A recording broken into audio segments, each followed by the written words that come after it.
power, betrayal, and a dark secret. What would drive a woman to marry a man she despised, only to seize the throne with her own hands? Catherine the Great was not just an empress. She was a storm that changed the course of Russian history. But behind the conquests and splendor, there was something more.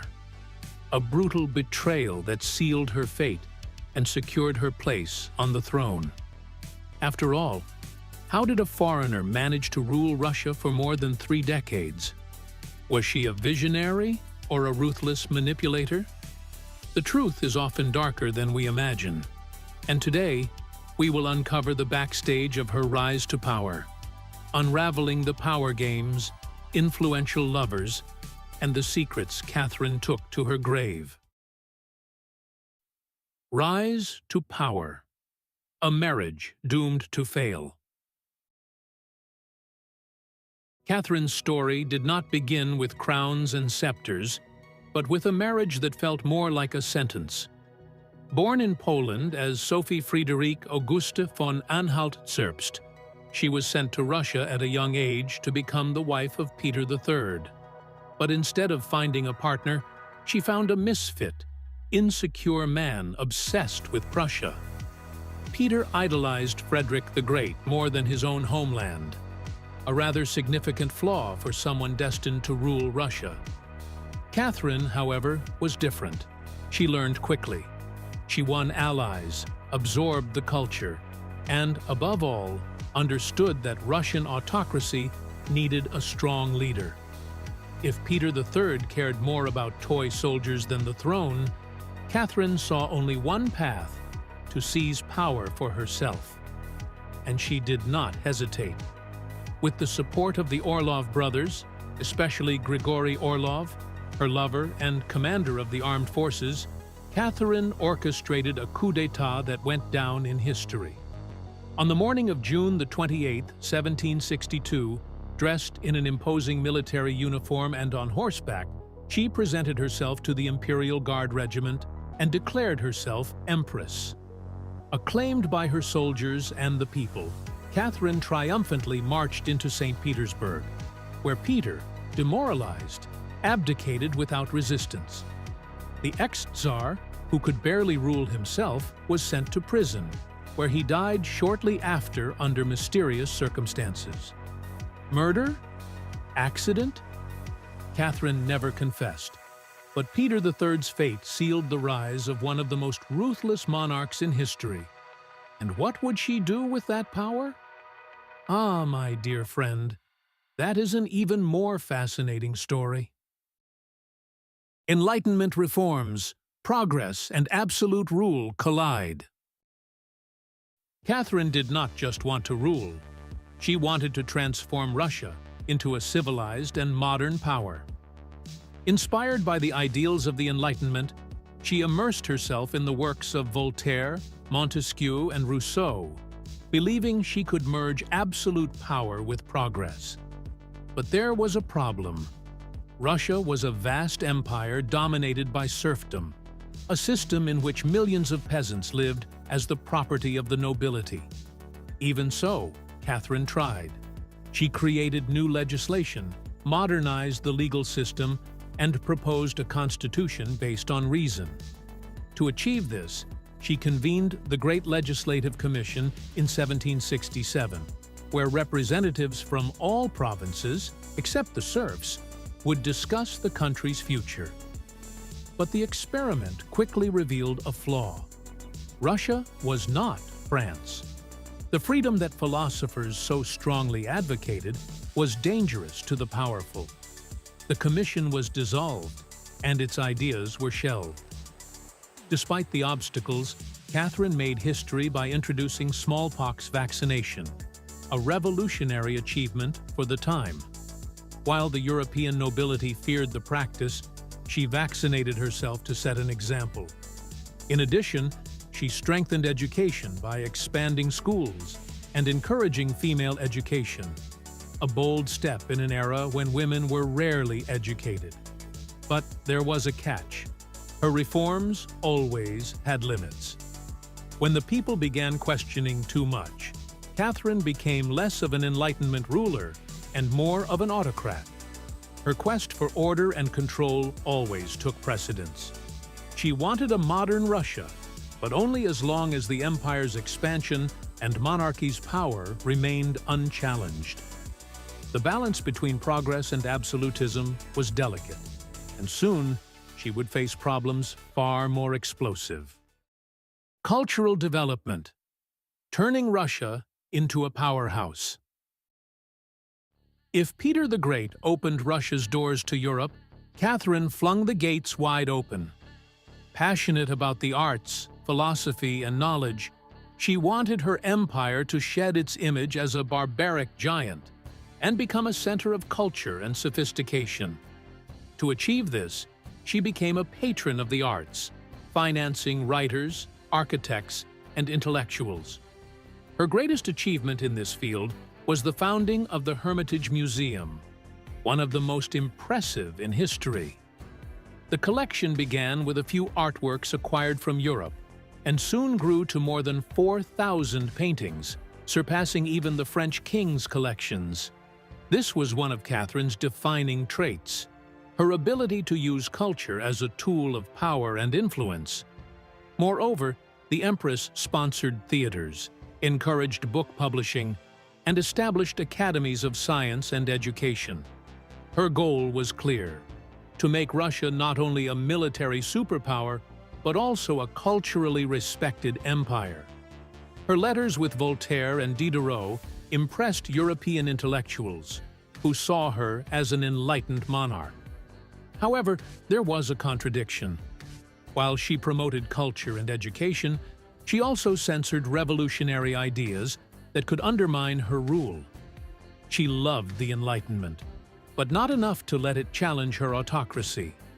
For Catherine, culture was a means of prestige and control, and her investment in it would make her one of the most fascinating figures in Russian history.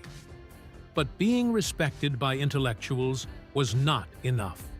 She wanted an empire that expanded beyond traditional borders. If you want to dive deeper into the life of Catherine the Great, I highly recommend Catherine the Great, Portrait of a Woman by Robert K. Massie. This book masterfully blends history and storytelling, bringing to life one of the most powerful rulers in Russian history. Territorial expansion, land, power, and ruthless ambition. If there was one thing Catherine II understood from the very beginning of her reign, it was that the true power of an empire lay not only in culture or politics, but in land. She knew that a ruler was only as strong as the territories they controlled. With sharp strategy and relentless diplomacy, she expanded Russia's borders like few before her.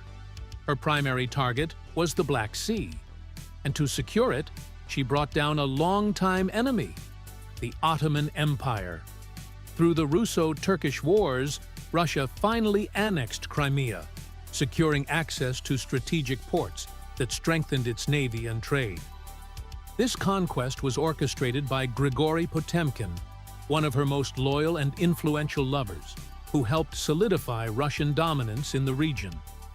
But Catherine did not stop there. While she fought the Ottomans in the south, she dismantled an entire kingdom in the west. Poland was her great geopolitical chessboard, and she played it masterfully. In 3 brutal partitions, 1772, 1793, and 1795, Catherine, along with Prussia and Austria, erased Poland from the map, absorbing vast lands and millions of new subjects into her empire. It was a bold and highly controversial move, but for Catherine, it was all part of a larger plan. With each new conquest, Russia transformed from an isolated power into a transcontinental empire, increasingly influential in European politics.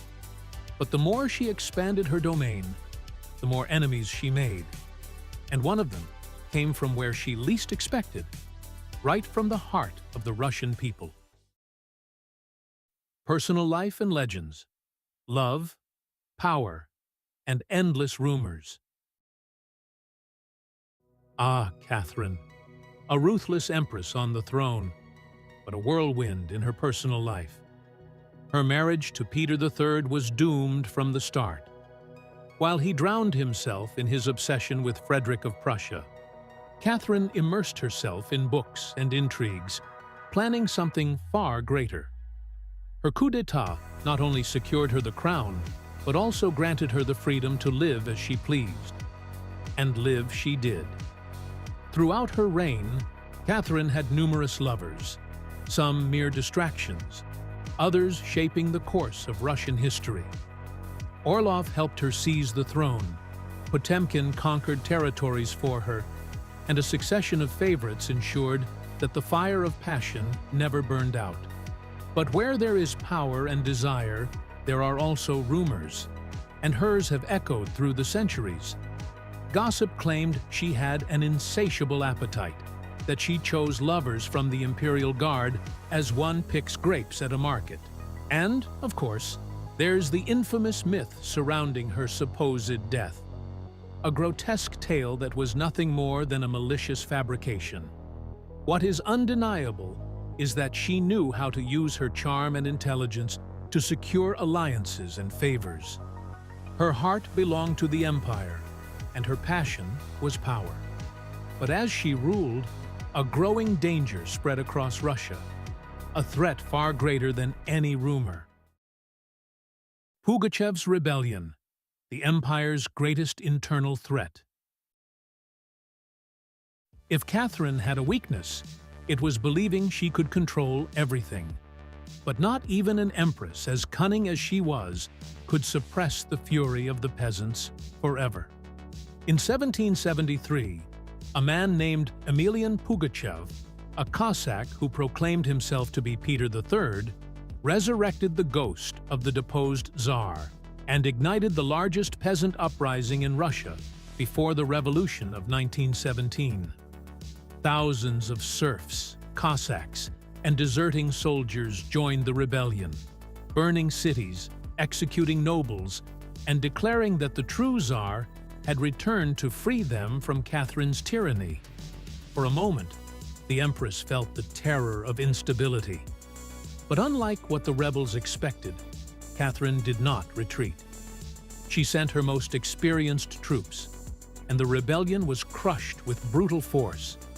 Pugachev was captured, tried, and publicly executed in Moscow. The empress then understood a grim truth.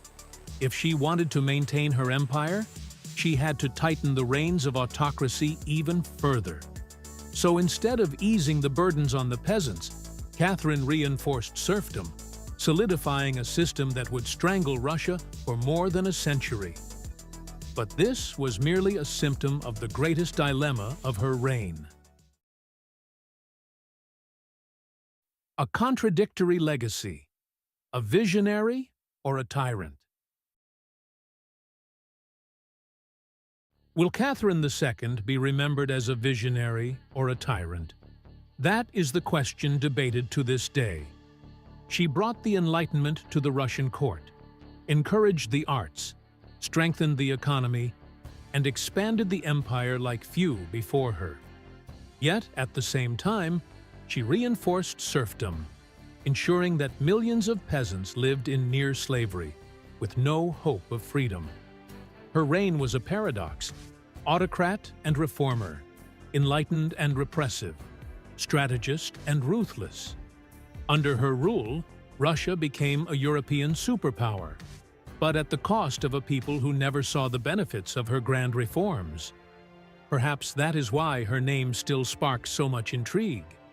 Was Catherine a heroine who did what was necessary to keep Russia strong? Or just a woman who used intelligence to mask her thirst for power? What no one can deny is that her legacy shaped Russian history, molding it into what it would become in the centuries to follow. So, what do you think of this story? Was Catherine the Great a visionary, or merely a ruthless opportunist?